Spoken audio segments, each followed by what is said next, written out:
The whispers of the desert.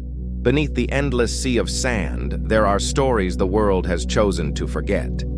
For centuries, travelers crossing the heart of the Arabian desert have spoken of strange sights, fragments of stone and marble emerging after violent sandstorms, ruins that appear one day and vanish the next, as if the desert itself were breathing secrets in and out of existence. These were dismissed as mirages, tricks of heat and exhaustion.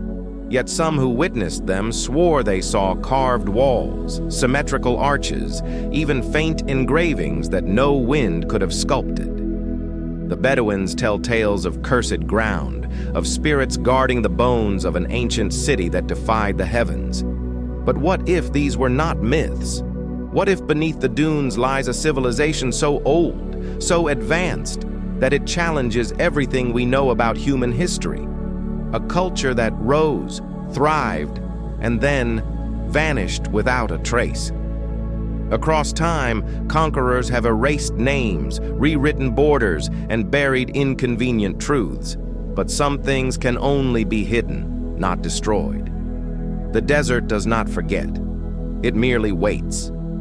Tonight, we follow the whispers carried by the wind toward a place erased from memory, yet alive in the shifting sands. A place known to few as the Forgotten Empire beneath the sands. The first clues. In the early 20th century, when much of Arabia was still uncharted, explorers ventured into the Empty Quarter, a wasteland so vast and silent that it was said to drive men to madness. Among them was Arthur Dennings, a British archaeologist obsessed with the idea that something lay buried beyond the dunes. In 1922, Dennings wrote of finding a stone archway, carved with symbols older than any language known to man. He believed it was part of a lost city, one that predated Egypt, Sumer, and Babylon combined. But before he could share his findings, Dennings disappeared.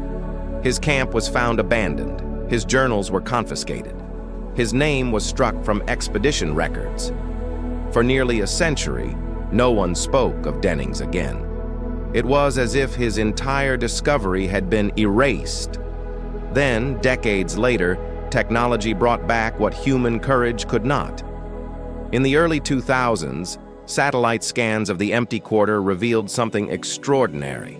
Massive geometric shapes buried beneath the surface.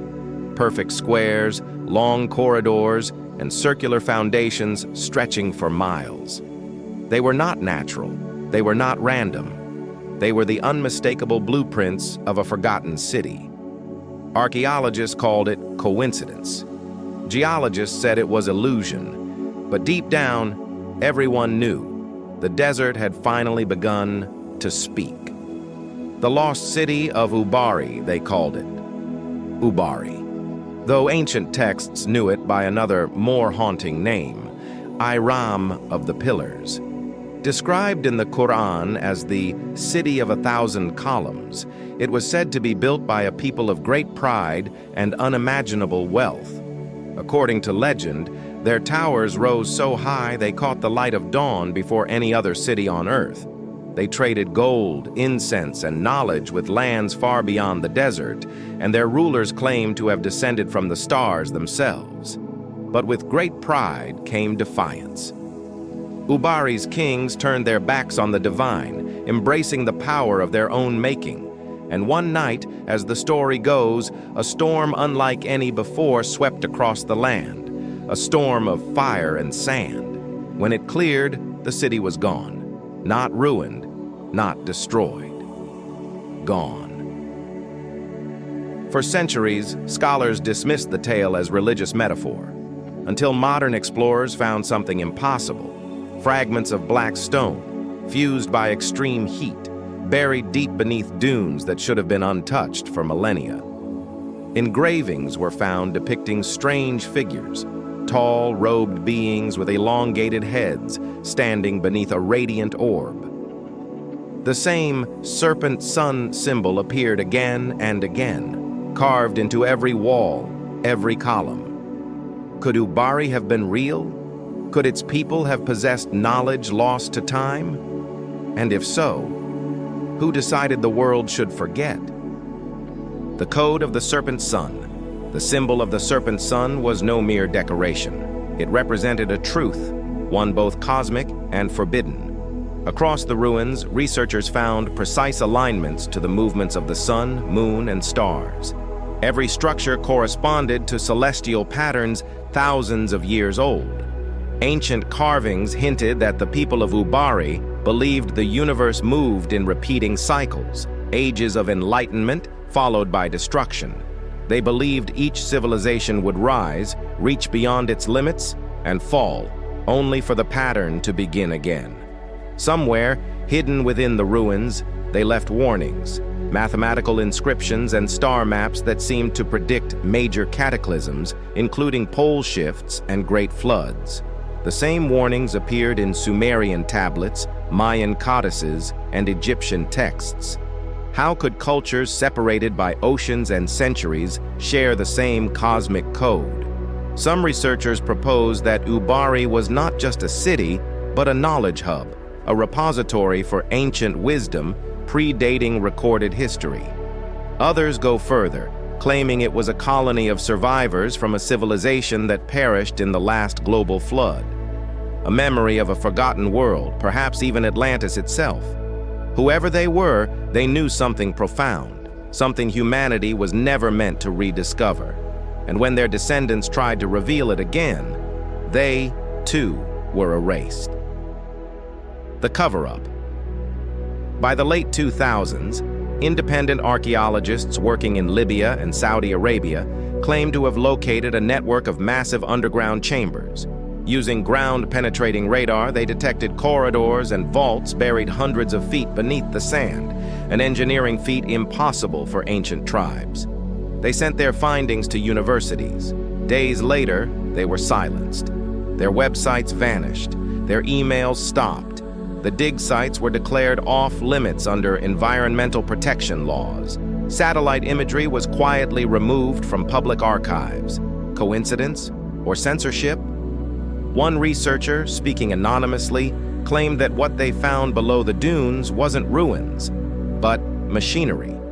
Gigantic stone mechanisms made of materials that did not erode, humming faintly when exposed to certain frequencies. Devices that seemed to respond to sound, or perhaps to something older than sound itself. Soon after, the researcher disappeared. Their team disbanded. The world moved on.